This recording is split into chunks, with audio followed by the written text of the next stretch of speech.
Nos reunimos los domingos para una cosa muy concreta, para celebrar la muerte y la resurrección de Cristo, ¿no es así? Saben ustedes que el Antiguo Testamento dijo que Dios había creado todas las cosas y el séptimo día se descansó para contemplar lo que había hecho y para celebrar, y vio que todo eso era bueno. Y después ordenó a los discípulos, a los judíos, que guardasen un día a la semana, el sábado concretamente, para que lo dedicaran exclusivamente al alabanza y al reconocimiento de las cosas que Dios ha hecho. ¿No es así? Es una orden, es un mandamiento. Igual que no matarás, dice, guardarás un día a la semana. Los primeros cristianos empezaron a celebrar eso el primer día de la semana, que es el domingo.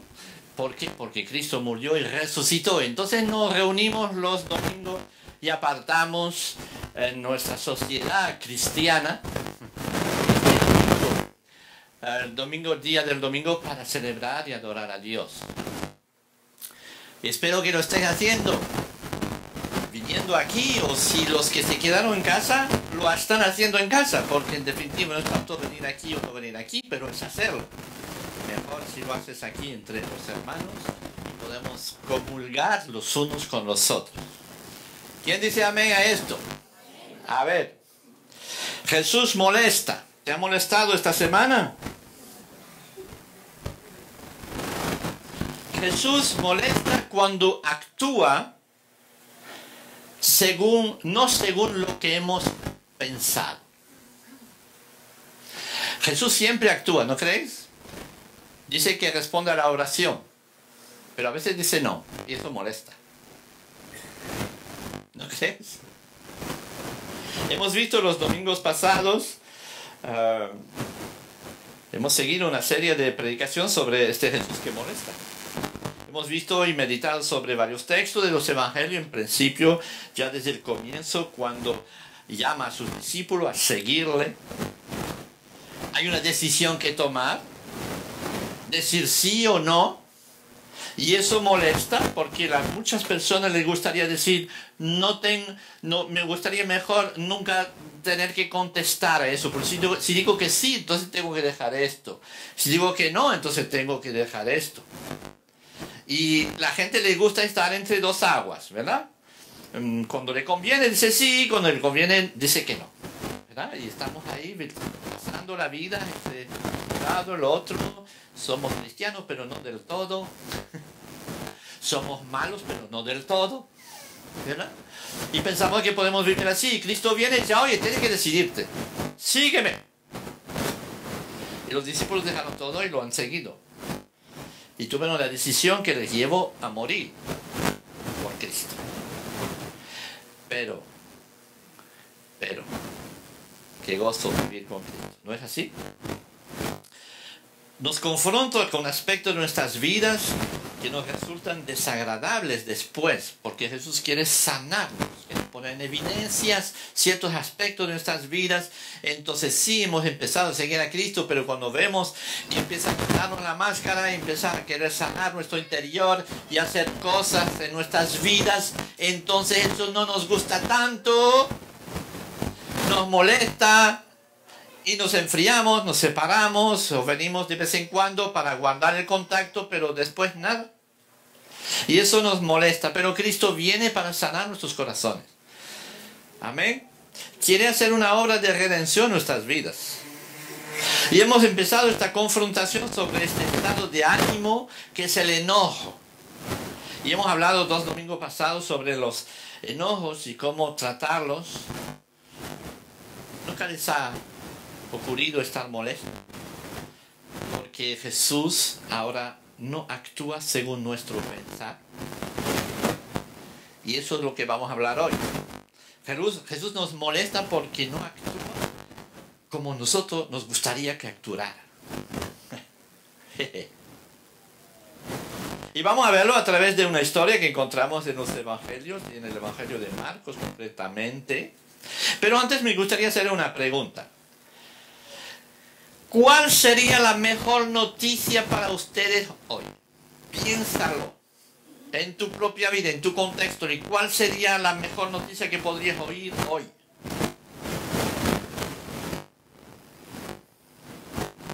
¿Ya la tienes? Pues sí. Un trabajo, la lotería. La mejor noticia para alguien quizá esta mañana es haber oído que ha perdido el Barça ayer y ganado el Madrid. ¿Será? O la mejor noticia sería que sanó que estaba enfermo. O se arregló este matrimonio de un amigo. O que mi hijo aprobó los exámenes. Yo sé que para cada uno de ustedes viven en una vida que tiene sus problemas y que tiene también detrás, si sois cristianos, sus oraciones para que las cosas cambien, ¿no es así? Y podemos multiplicar y sería interesante de saber cuál es tu motivo de oración esta mañana. ¿Qué es lo que desearías en tu corazón? ¿Qué es lo que le pides a Dios? Y cada uno vendríamos con miles de cosas diferentes, ¿sí? Y todo es legítimo. Podemos decir, estamos equivocados, lo que sea. Pero bien, entonces, ¿cuál es la mejor noticia que podéis oír hoy? Y es interesante de ver cómo empieza el Evangelio de Marcos. Dice así. El Evangelio de Marcos, el versículo 1, capítulo 1, dice así. Principio del Evangelio de Jesucristo, Hijo de Dios. ¿Qué significa eso? Dice, así empieza el Evangelio de Jesucristo, Hijo de Dios. Habla de, ¿sabes que la palabra evangelio significa buena noticia? Entonces dice, el principio, así comienza la buena noticia de Jesucristo, Hijo de Dios. Y así empieza el evangelio, por eso lo llamamos evangelio, porque evangelio significa buena noticia y todo lo que está escrito en los evangelios es buena noticia. Y tenemos que entender eso. Y antes de entrar en el tema de esta mañana, me gustaría que pudiéramos reflexionar sobre eso. Jesús es la buena noticia por excelencia. ¿Lo sabes? Nosotros decimos amén y he oído un amén muy... así ya. Voy a repetirlo para darles un segundo chance. ¿De acuerdo? Jesús es la buena noticia por excelencia. Y Jesús decimos amén, muy bien. Pero no estoy muy seguro de que si hemos entendido lo que representa realmente esta buena noticia. Una buena noticia es buena en la medida de que contrarresta una mala noticia. Piensa en esto. Eso es mucha filosofía, ¿eh? No, eso es la palabra de Dios, ¿eh? Una buena noticia es real cuando contrarresta una mala noticia. ¿Por qué digo eso? Porque es así. Una buena noticia lo es siempre a la medida de que contrarresta una mala. Puedo decir, hemos encontrado un remedio definitivo para erradicar el cáncer. Y todo el mundo dirá, qué bien. O gloria a Dios, o no que sé, cualquier cosa, pero expresar su alegría y podemos aplaudir. Y alegrarnos por todos los que tienen cáncer. Pero si yo mismo no tengo cáncer, esta noticia no tiene mucha importancia y no tiene una importancia trascendental para mí, ¿estáis de acuerdo? Si yo no tengo este problema, digo, bueno, pues, muy bien para ellos. O si un día tengo este problema, entonces es bueno conocer la noticia. ¿Estamos de acuerdo? Pero si no tengo este problema concretamente en este momento, pues está bien. Pero no es una cosa que me va a conmover o que me va a hacer saltar de alegría de verdad. Vas a la calle y dices, te voy a dar una buena noticia. Jesús murió por ti. Te voy a dar la noticia más grande. El Evangelio dice, Jesucristo ha muerto por ti, fue crucificado en la cruz. La gente dirá, ah, vale, muy bien. Pero esta noticia no le tiene ninguna trascendencia porque no hay una mala noticia primero. ¿No entendéis eso? Y muchas veces vamos y decimos a la cosa a la gente: el Señor te ama, el Señor ha muerto por ti, el Señor dio su vida, el Señor resucitó. Y vamos en el parque el día de resurrección, el Señor Jesús resucitó, gloria a Dios, y todos los cristianos aplaudan. Y la gente que pasa aquí dice: vale, te creo, pero ¿a qué me sirve? No sé, ¿me entiendes? Y por eso la gente está indiferente. No es que cree o no cree. Es que muchas veces dice cree, sí, porque han sido enseñados desde pequeñito a creer, pero después Cristo murió por ti. Hasta mis hijos dicen lo mismo. Mira, tú sabes, Cristo ha muerto por ti. Ah, qué bien. Sí, yo creo, sí creo. Después no van ni a la iglesia, ni vienen aquí, ni se interesan en la Biblia, ni nada. ¿Por qué? ¿Por qué no han tenido necesidad de Jesús de verdad? ¿Ok? Pablo, sin embargo, después de haber probado todo en la vida, dirá estas cosas. Cristo, cuando fui a vosotros, hermanos, proclamándoos el testimonio de Dios, no fui con superioridad de palabra o de sabiduría, pues nada me propuse saber entre vosotros, excepto ¿a qué? A Jesucristo, a este crucificado. Pablo, con todo su conocimiento, con toda su religiosidad y su entendimiento, dice: esto no fui hacia vosotros para deciros otra cosa, que Jesús fue crucificado. Para los judíos significaba mucho. Pero no tenía otro mensaje más importante, más grande, más trascendentales para ti y para mí que este, que Jesús ha sido crucificado por nosotros. Y es lo que quiero decir, quizás en nuestro aniversario, el día 8 próximo, vamos a celebrar este aniversario. Y si hay una palabra que quiero hacer destacar durante este tiempo, y me gustaría que todos podamos tener esto. No tenemos otra cosa que decir a la gente, sino que Cristo ha sido crucificado por nosotros. No tenemos otra cosa. Podemos hablar de la gente que hay que dar de comer, que la música, que mil cosas podemos hablar. Pero todo se resume en una cosa: la buena noticia de que Jesús fue crucificado y resucitó. Todo eso, no tenemos otra cosa que decir. Jesús es la buena noticia por excelencia, y es así. Todos los domingos declaramos esto: Jesús ha sido crucificado y resucitó. Él es el Creador, Señor absoluto, completamente santo y poderoso, y fue crucificado por ti y por mí. Pero esta buena noticia tiene valor, tiene trascendencia en nuestras vidas en la medida que entendemos la mala noticia. Y la mala noticia es que el salario del pecado es la muerte. Y si no entendemos la amplitud de nuestro problema, nunca vamos a entender lo grandioso que es la buena noticia. Si no entendemos y captamos y realizamos la amplitud de nuestro problema delante de Dios como pecadores que somos, nunca vamos a entender lo grandioso que es la noticia de que Jesús ha muerto por nosotros. ¿Saben? Muchos vienen a Cristo o asisten a una iglesia pensando que Jesús les va a facilitar la vida, hacer de que sus vidas sean un poquito más agradables. No sé si has venido para eso esta mañana. Es posible. Si bien es verdad que lo hace, lo es. Eso no es eso el motivo por lo que Él vino al mundo. No vino para hacer nuestras vidas más agradables. ¿O sí?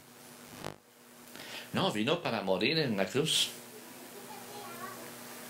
Muchos vienen a Cristo pensando solucionar un problema que tienen. Han reconocido que tienen un problema.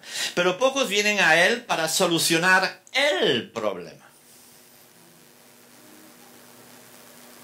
Porque pocos nos damos cuenta de que tenemos un problema fundamental llamado pecado y que este nos amarga la vida y que este es la raíz de todos los males, nuestra separación de Dios.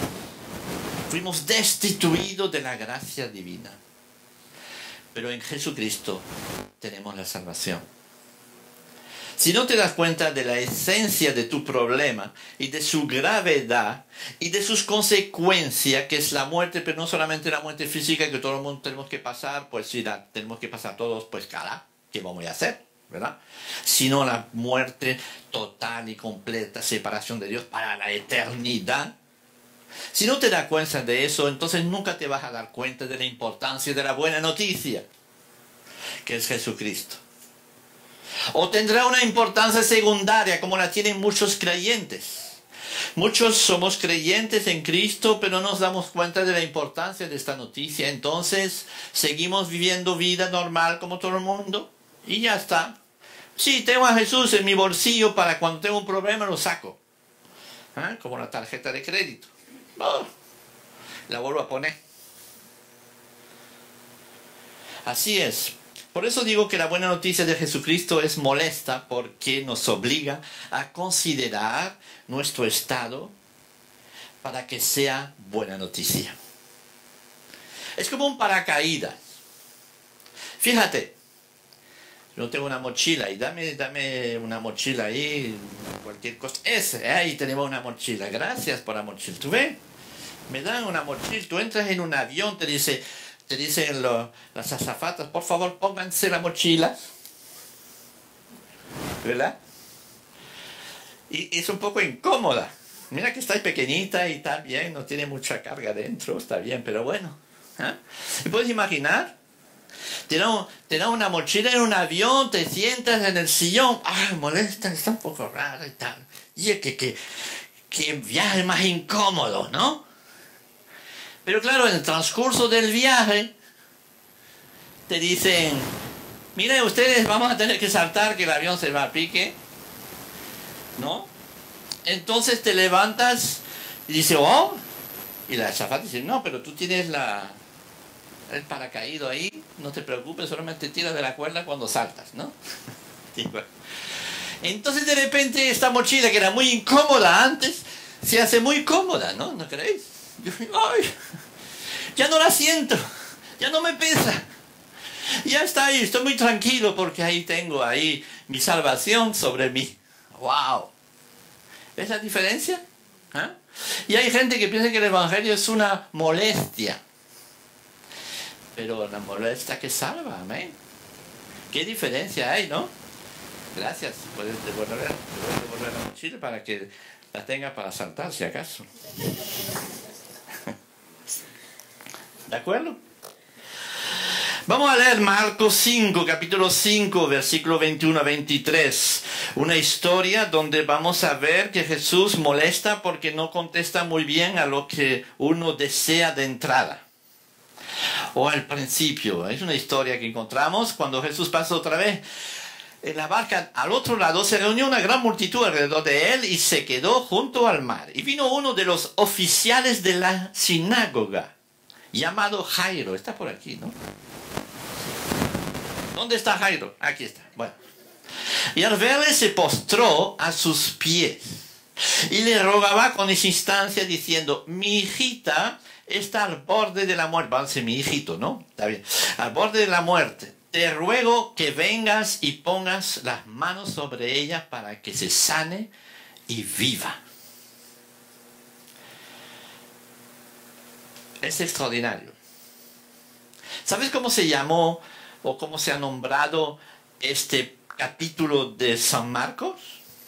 Lo llaman San Judas. No el Judas que traicionó al hermano del Señor, sino en el catolicismo se llama San Judas, el hermano del Señor, es el patrón de las causas desesperadas. Y el capítulo 5 de Mateo son gente que acuden a Cristo porque su situación es totalmente desesperada. Por eso le llaman el capítulo San Judas. Ya. los católicos hicieron un santo del santo de las causas desesperadas. Aquí encontramos un hombre piadoso, dice aquí un padre de familia, un buen padre de familia que sufre enormemente porque su hija está enferma y a punto de morir.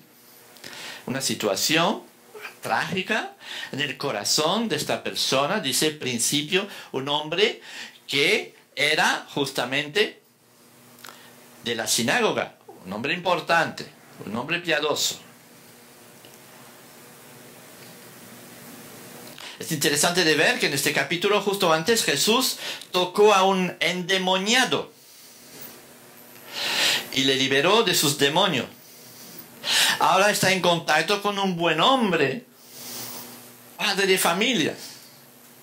Interesante saber que este también necesita a Jesús. Así que tenemos los dos extremos en un momento. Un endemoniado, eso sí que necesitaba a Jesús, ¿verdad? Pero este hombre también necesitaba a Jesús. Y podemos decir a todos los hombres que están aquí, no sé si hay muchos endemoniados entre nosotros, pero necesitas a Jesús. Y si tú eres un buen padre de familia, también necesitas a Jesús. Y nosotros nos encontraremos seguramente entre un extremo o el otro, por ahí en medio. Así que necesitamos a Jesús en todas las circunstancias, amén. Así es. Pero en nuestra historia va a pasar algo. Jesús fue con él, pero Jesús fue con él. Y una gran multitud le seguía. Y le oprimía. Y una mujer que había tenido flujos de sangre por 12 años. Imagínense un poco la cosa. Y había sufrido mucho. Y manos de muchos médicos. Y había gastado todo lo que tenía sin provecho alguno. Sino que, al contrario, había empeorado. Cuando oyó hablar de Jesús, se llegó a él por detrás entre la multitud y tocó su manto. Porque decía, si tan solo toco sus ropas, sanaré. Y después, al instante, la fuente de su sangre se secó y sintió en su cuerpo que estaba curada de su aflicción. Y enseguida Jesús, dándose cuenta de que había salido poder de él, volviéndose entre la gente, dijo, ¿quién ha tocado mi ropa? Y sus discípulos dijeron, ¿ves que la multitud te oprime y dices, ¿quién me ha tocado? Pero él miraba a su alrededor para ver a la mujer que le había tocado. Entonces la mujer, temerosa y temblando, dándose cuenta de lo que había sucedido, vino y se postró delante de él y le dijo toda la verdad.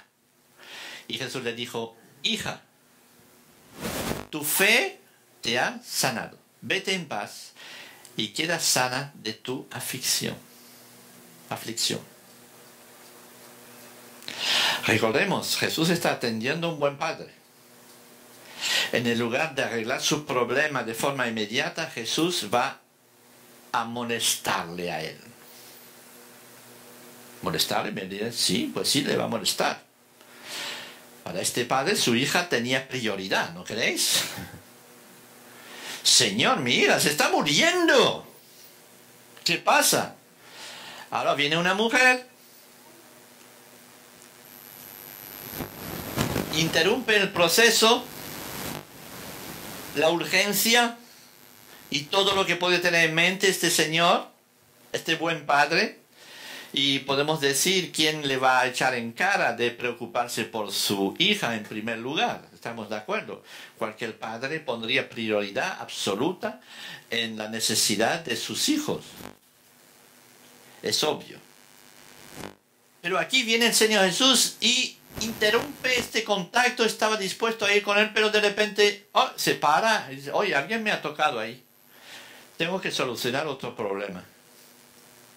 Porque este hombre viene a Jesús para que Jesús arregle su problema, pero en un primer momento va a ser molestado, porque sus oraciones son, Jesús, arregla mi problema.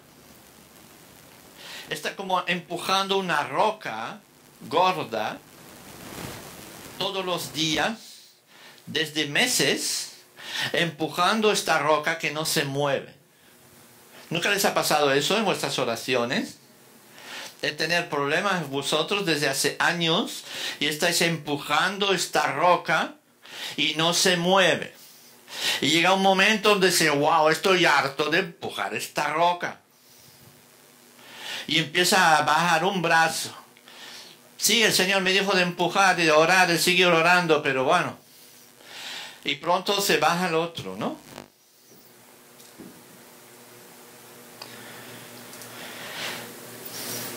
Dios me pide que sea fiel en oración, pero nada ocurre, nada cambia.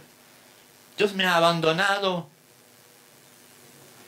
Vuelvo el domingo a la iglesia y me dice, no, Dios está contigo, gloria a Dios y todo va bien.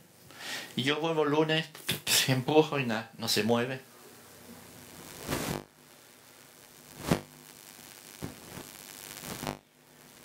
¿Hace cuánto tiempo que estás empujando una roca que no se mueve? Donde dice, ¿dónde está tu fidelidad, oh Señor?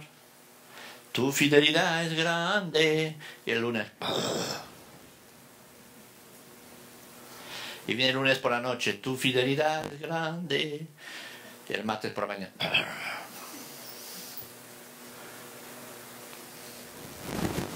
Entonces el Señor nos enseña una cosa.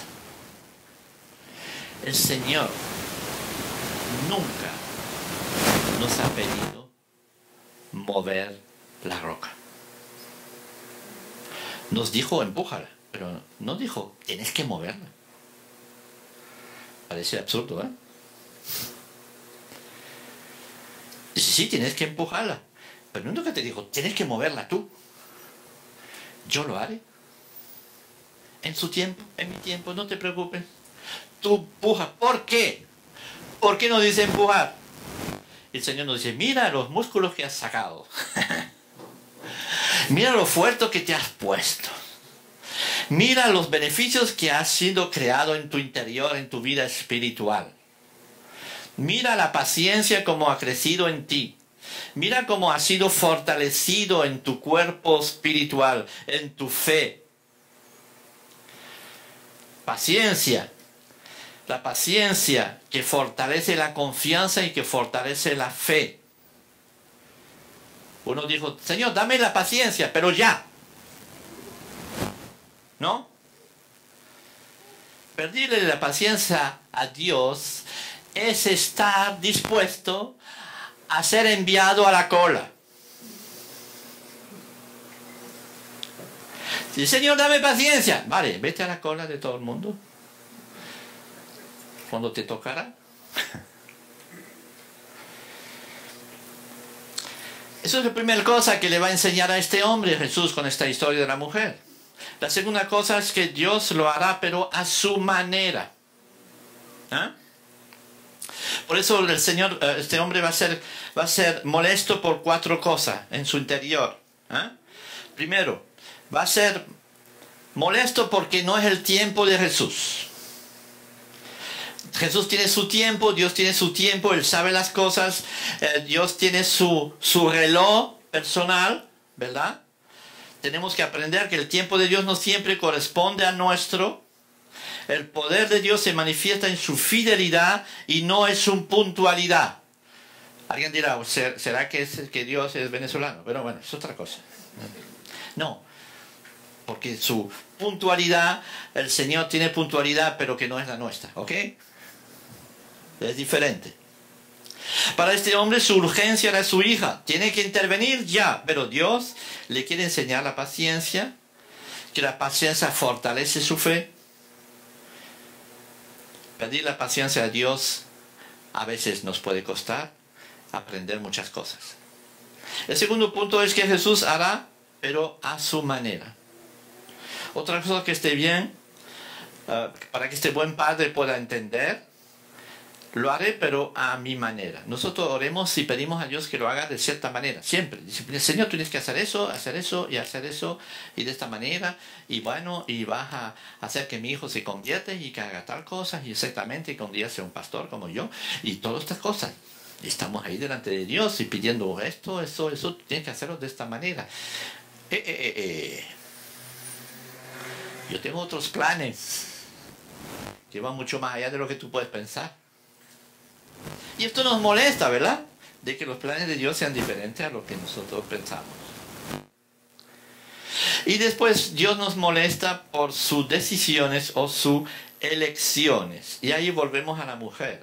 Este hombre se había sentido molesto por este contratiempo causado por esta mujer.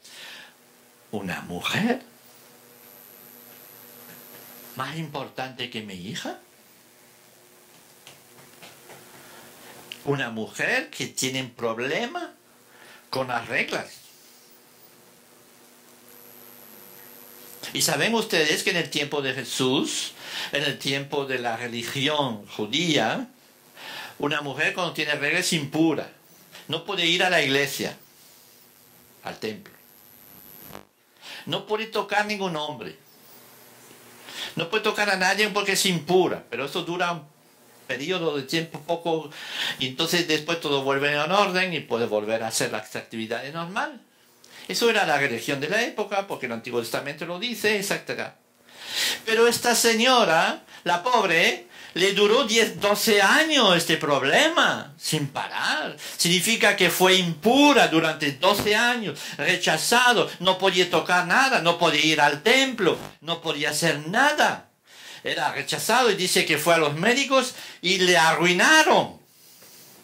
¿No dice eso el texto? Se quedó sin blanca, está intentando solucionar su problema y nada pasaba. Fíjense un poco la situación de esta mujer. Y está en medio de la muchedumbre. Y hay algo que está aquí en su corazón. Dice, si toco a este hombre, porque también había una tradición, superstición, en el tiempo de Jesús, de que cuando una persona enferma podía tocar el manto de un hombre de Dios, podía ser sanado. Es como los que dicen, si voy a tocar el manto de la Virgen de Candelario de no sé dónde, me va a contestar, ¿no? Y ella tenía eso en su corazón. Entonces va y en secreto por detrás y lo toco y ya está. Lo increíble es que pasa. A pesar de su equivocación en su fe, a pesar de su problema, a pesar de 1000 cosas, de la prohibición también de tocar un hombre, ¿verdad? Pues está que Dios va a actuar. Dios va a actuar y llega el momento donde se para todo. Este Jesús que iba en compañía, iba a solucionar un problema, se para y tiene que poner algo a la luz ahí. Y cuando toca a Jesús, es la primera vez que toca a un hombre y Jesús dirá, ¿quién me ha tocado? Esto provoca miedo en la mujer. Es interesante. Empieza a tener miedo. ¡Wow! Porque toda su religiosidad o todos sus pensamientos, sus creencias, le acusan de repente. Y es interesante. Y ahí todos están molestos por las prioridades de Jesús. Los discípulos van a decir, pero Jesús, si todo el mundo te toca, ¿de qué te preocupas? Venga, actúa ahí. Hay una chica que hay que sanar. Este Señor está pendiente de ti. ¿Qué estás haciendo, Jesús? De pararte. Es un poco eso la actitud de los discípulos ahí. ¿Verdad? Había una super... ¿Y es eso? Uno le preguntó a sus amigos cristianos, he visto un gato negro. ¿Piensas que voy a tener problema hoy? Malos augurios. Le respondo, depende si tú eres un ratón.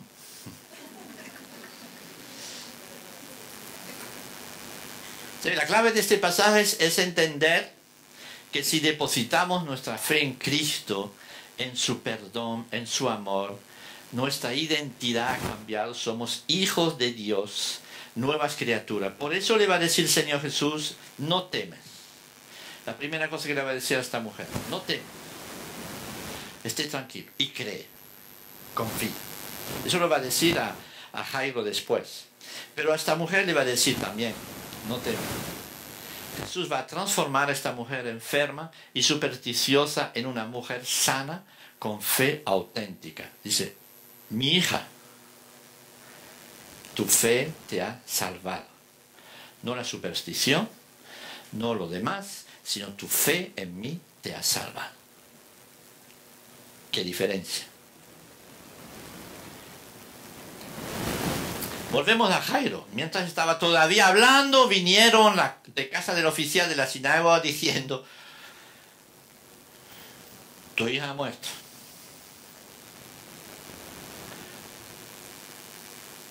Pero Jesús, oyendo lo que se había hablaba, dijo al oficial de la sinagoga: no temas, cree solamente. Y no permitió que nadie fuera con él, sino solo Pedro, Jacobo y Juan, el hermano de Jacobo. Jairo dirá: ¿por qué ella y mi hija no? ¿Por qué ha sanado ella y mi hija no? Y ahora me viene a dar la noticia de que mi hija ha muerto. ¡Qué desolación! ¿Nunca os ha pasado eso en vuestras vidas también? Dice: ¿por qué?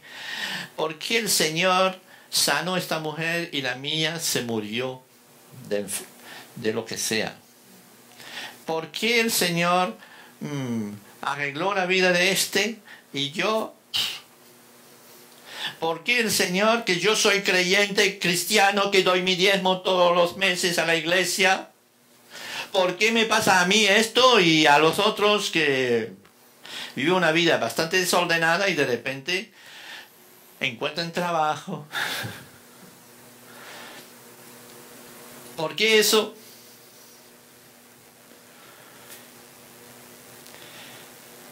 ¿Por qué sanas a esta y a mí no? Que soy un buen cristiano. Vienen los siervos a decirte estas terribles noticias y le dicen: no molesta al maestro más. Se acabó. Y yo creo que hay muchos cristianos que están en esta situación, ¿no? Oyen decir: olvídate. El Señor no va a perder tu tiempo, su tiempo contigo. Lo ha dedicado a otra persona, pero a ti no te va a dedicar nada. Y Jesús se vuelca hacia ti, hacia Jairo, y le dice: no temas, cree solamente. ¿No temer? ¿Tú crees que no temo? ¿Yo? Si está muerta ya. No temas. Es tremendo eso, ¿verdad? Se encuentra una historia que dos se van de safari y se encuentran con un león. Y uno le dice al otro, el león estaba con mala pulga, ¿sabes? Cerquita, salto, listo para saltar. Y uno le dijo al otro: no tengas miedo, no temas.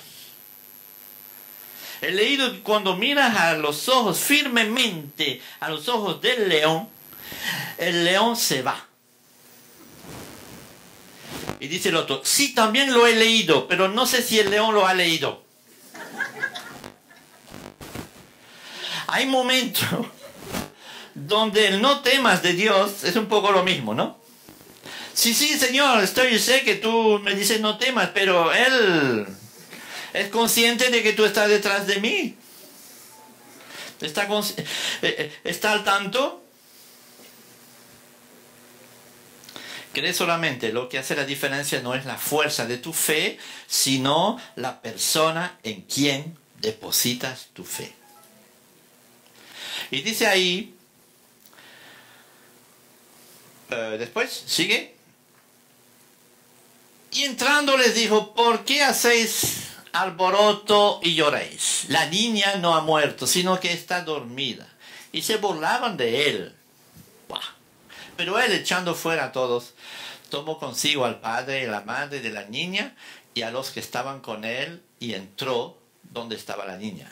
Y tomando a la niña por la mano le dijo: Talita cumi, que traducido significa: niña, a ti te digo, levántate. Y al instante la niña se levantó y comenzó a caminar, pues tenía 12 años. Y al momento se quedaron completamente atónitos. Mientras Jairo es molesto por la aparente indiferencia de Jesús, pensando que Dios le había abandonado a su suerte, va a ocurrir el milagro. Extraordinario. Jesús está al mando. ¿Cuándo ocurrirá? No lo sé, pero Jesús está armando. Amén. Tenemos que realizar, para terminar, nuestra razón de ser. La razón de ser de la iglesia es Jesucristo. La buena noticia es Jesucristo. La buena noticia es la noticia de un padre que dio a su hijo por nosotros. Y para nosotros también. Me gustaría terminar contándole una última historia que ocurrió. Parece ser que fue auténtica, así que no la averigüé, pero parece ser que está marcada en los libros. En 1938, es decir, el siglo pasado, no habíamos nacido, pero en 1938, un tal John Griffith era responsable de activar un puente para que se levantara, así estos puentes que se abran, ¿verdad? Y dejan pasar a los barcos sobre un río, ¿de acuerdo? Entonces le daba el botón cuando el barco se venía y se abría. Y entonces cuando terminaba se bajaba, porque tenían que pasar un tren por el puente, ¿ok? Ahí nada especial, sino que era su trabajo y lo hacía naturalmente con conciencia y bien. Y un día trajo a su hijo a enseñarle, mira, te voy a enseñar cuál es mi trabajo, qué bonito es y tal, el puente que va. Entonces le daba la tecla y el barco pasaba y el puente se levantaba, el barco pasaba y el niño estaba todo contento, ¿verdad? Y después bajaba y venía un tren y pasaba y entonces, claro, el niño estaba muy contento y todo eso. Pero de repente, en un momento del día, el puente estaba levantado, el barco había pasado y se oye el tren que está llegando. Entonces va a dar la palanca para bajar el puente, pero oye un grito y su hijo se había caído en los engranajes de la maquinaria. ¿Qué pasa? Si le da la tecla, se muere su hijo. No, sí, exacto, se muere su hijo, pero son salvos los del tren. Parece que había 400 personas ahora, 400 personas. Si no le da la tecla, salva a su hijo, pero el tren se va al agua.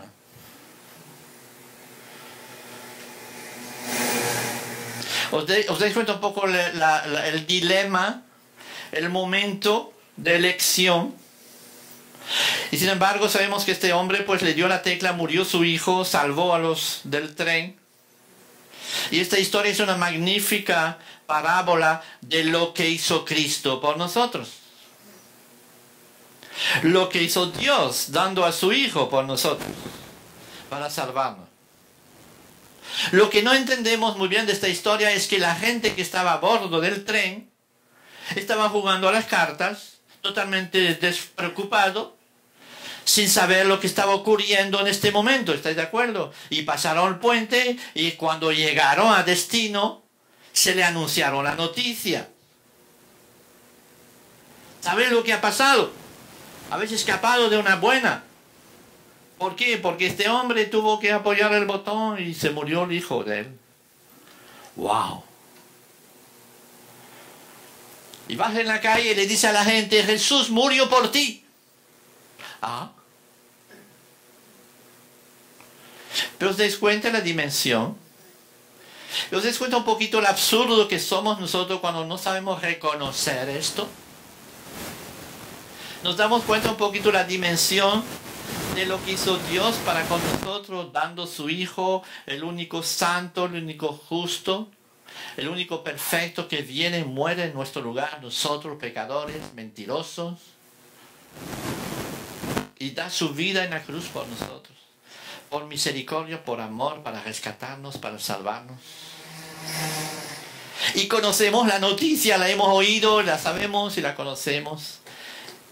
Y muchas veces seguimos siendo estúpidos sin saber dar gracias a Dios de verdad. Sin venir a adorarle, sin venir diciendo, Señor, te pido perdón. Señor, tu amor para conmigo es enorme. ¿Qué voy a hacer sino rendir mi vida hacia ti? Vamos a terminar la buena noticia de Jesús. Él fue crucificado.